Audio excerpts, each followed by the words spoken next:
आजकल कई सहकारी बैंक होते हैं, नॉन बैंकिंग फाइनेंस कंपनियां होती हैं, वो बड़े बैंकों की तुलना में क्या करती है, बेहतर ब्याज देती है, थोड़े लिक्विडेटिव उनके ऑफर्स होते हैं। तो उनमें जो है एफडी में निवेश करना कितना सुरक्षित रहता है?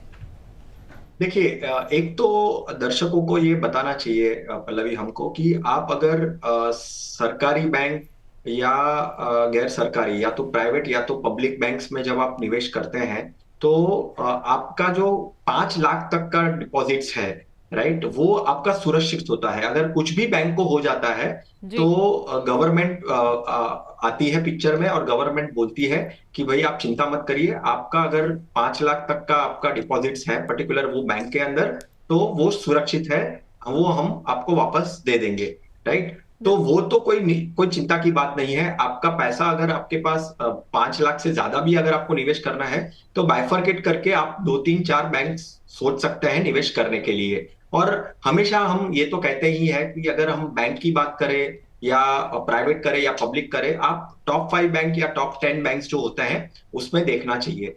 अभी रही बात, हम शो में बात कर रहे थे शुरू में कि एक स्मॉल फाइनेंस बैंक भी देख सकते हैं क्योंकि रेट्स उसके हायर होते हैं। आपने कहा कि लुक्रेटिव रेट्स रखते हैं वो, तो डेफिनेटली स्मॉल फाइनेंस बैंक पे भी ये जो नियम है वो लागू होता है कि भाई 5 लाख तक का जो आपका डिपॉजिट है वो सुरक्षित होता है।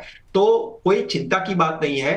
बट हाँ, अगर आपकी जो इन्वेस्टमेंट अमाउंट है, आप जो सोच रहे हैं वो 5 लाख से ज्यादा है, तो आपको बाइफरकेशन करना चाहिए और ये जो नियम है उसका लाभ आपको लेना चाहिए। बहुत अच्छा आपने ये चीज़ बताई है कि अगर आपका अमाउंट जो है वो ज़्यादा है तो आपको बाइफिकेशन में जाना चाहिए। उससे क्या होगा कि आपका पैसा जो है वो बेहतर तरीके से सुरक्षित रहेगा। लेकिन आमतौर पर विरल जी, हमने देखा है कि बैंकों की एफडी की ब्याज दरों में ना 1% का अंतर कई बार देखने को मिल जाता है। निजी बैंक में थोड़ा कई बार ज़्यादा अच्छे ऑफर्स मिल जाते हैं सरकारी बैंकों के मुकाबले। तो ऐसे में क्या बेहतर रहता है, निजी बैंकों में एफडी कराना ठीक रहेगा कि सरकारी बैंकों में बेटर रहता है? देखिए, थोड़ा सा सुरक्षित के मामले में अगर देखें तो बहुत बार ऐसा देखा गया है कि सरकारी बैंक हमको साइकोलॉजिकल ऐसा लगता है कि काफी सुरक्षित होते हैं। बट ऐसा नहीं है। आप एनपीए अगर देखेंगे, नॉन परफॉर्मिंग एसेट्स देखेंगे, तो सरकारी बैंक के एनपीए ज्यादा हो सकते हैं प्राइवेट बैंक से। तो ऐसा कुछ होता नहीं है, इतना कोई चिंता की बात नहीं होती है अगर आप स्ट्रिक्ट होते हैं बड़े बैंकों के साथ। मान के चलिए, नाम देने के पॉइंट ऑफ व्यू से मैं यहाँ पे सिर्फ नाम बता रहा हूँ कि भाई आईसीआईसीआई बैंक हो गए, एचडीएफसी हो गए, कोटक हो गई, एक्सिस हो गई, तो ये सब बैंक्स में कोई दिक्कत आती नहीं है। काफी अच्छा खासा उनका एसेट होता है और वो नॉन परफॉर्मिंग एसेट्स जो होते हैं उसको भी काफी अच्छी तरीके से वो मैनेज करते हैं। तो प्राइवेट भी कर सकते हैं, पब्लिक भी कर सकते हैं, दोनों को बाइफरकेट करके भी अलग अलग बैंकों में कर सकते हैं। तो प्राइवेट बैंकिंग में नहीं करना, ऐसा कुछ मुझे नहीं लगता है कि ऐसा कुछ सोचना चाहिए। डेफिनेटली करना चाहिए। बिल्कुल, तो घबराने की ज़रूरत नहीं है। आप किसी भी बैंक के साथ जो है अपनी एफडी कर सकते हैं। लेकिन जैसा कि विरल जी ने आपको पहले बताया था कि 5 लाख से अगर ज़्यादा का अमाउंट है तो कोशिश करिए कि उसको बाइफिकेट करके करिए, वो आपके लिए बेहतर राइट। रहेगा। तो विरल जी, कुछ और सवाल जो है हम दर्शकों के शामिल कर लेते हैं। बिजनौर से विक्रम राजपूत कह रहे हैं कि उन्होंने पिछले साल जो है वो बैंक में 5 साल के लिए एफडी कराई थी। इसे समय से पहले अगर ये तोड़ देते हैं तो इन्हें क्या नुकसान होगा विरल जी? डेफिनेटली नुकसान होता है। वो पेनल्टीज कहते हैं कि भाई वो पेनल्टीज रख सकते हैं। अभी आपके बैंकों के साथ क्या रिलेशंस हैं, कितने टाइम से आप उनके कस्टमर हैं, वो भी थोड़ा सा फर्क पड़ता है। आप अगर उनको कहेंगे कि भाई आपका मैं लॉयल कस्टमर हूँ, काफी टाइम से हूँ, तो वो शायद से पेनल्टी ना भी लगाए। बट हाँ, अगर इसका आपने ये सवाल कहा कि भाई आप पेनल्टी लगती है, तो हाँ डेफिनेटली लगती है। प्री मैच्योर अगर आप विड्रॉ करने जाते हैं तो पेनल्टी लगा सकते हैं बैंक आपको। तो वो आपको ध्यान में रखना है कि कुछ अगर ऐसी इमरजेंसी आती है जो आप उसको अवॉइड नहीं कर सकते और उसके लिए आपको एफडी तोड़नी पड़ती है, तो पेनल्टी डेफिनेटली रहेगी। और अगर आप बैंकों से बात करते हैं, इन पर्सन जाकर आप उनको बोलते हैं कि भाई मेरी ये इमरजेंसी की वजह से मैं तोड़ रहा हूं, तो शायद से वो चार्जेस ना भी लगाए। बट हाँ, अगर आप रूल्स एंड रेगुलेशंस देखेंगे तो पेनल्टी लगती है प्री मैच्योर विड्रॉवल पे।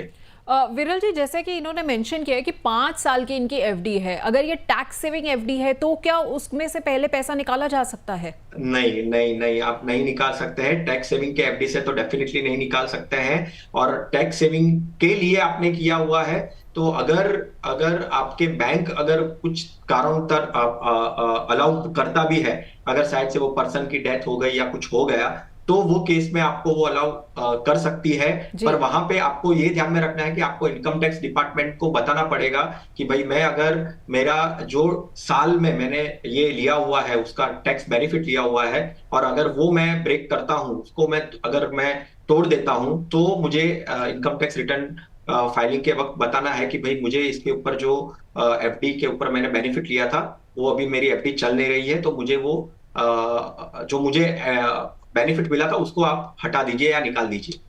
तो विक्रम जी, आपने हमें ये नहीं बताया था कि टैक्स सेविंग है या नहीं है, इसलिए हमने दोनों सूरतों पर चर्चा कर ली है। आपका जो भी केस बनेगा उसके अकॉर्डिंगली आप ध्यान रखिएगा। अगला सवाल लेते हैं देहरादून से परिविश का। ये पूछ रही हैं कि एफडी की दरें तो कम हो रही हैं, क्या पोस्ट ऑफिस की किसी स्कीम में पैसा लगा सकते हैं, जैसे टीडी हो गई, टाइम डिपॉजिट? तो विरल जी, आप इन्हें क्या सलाह देंगे? डेफिनेटली कुछ कुछ अट्रैक्टिव वहां पे भी स्कीम्स होती है। पोस्ट ऑफिस बैंकों के मुकाबले डेफिनेटली आप सोच सकते हैं, वहां पे भी लगाना सुरक्षित होता है, सोवेरियन कह सकते हैं, गवर्नमेंट के अंडर आता है, तो डेफिनेटली आप सोच सकते हैं। हालांकि एक बार सिर्फ आप ओवरऑल कैलकुलेशन कर लेना कि भाई आपका टैक्स कितना पड़ेगा और अल्टीमेट रिटर्न्स, फाइनल रिटर्न्स कितने कहाँ पे आ रहे हैं, वो एक कैलकुलेशन आप कर देंगे, क्योंकि एफडीज में आपको टेन्योर वाइज बहुत सारे ऑप्शंस मिलेंगे, और एफडी में आपको, जैसे हमने शुरू में चर्चा की कि भाई बहुत सारे बैंक्स होते हैं, स्मॉल बैंक फाइनेंस होते हैं, तो एनबीएफसी होती है, तो वेराइटीज ऑफ ऑप्शंस वहां पे ज्यादा है। तो सबको थोड़ा कंपेयर करके फिर ही निर्णय लेना कि कहाँ पे आपको ज्यादा बेहतर रिटर्न्स मिल रहे हैं और मैं जा सकता हूँ।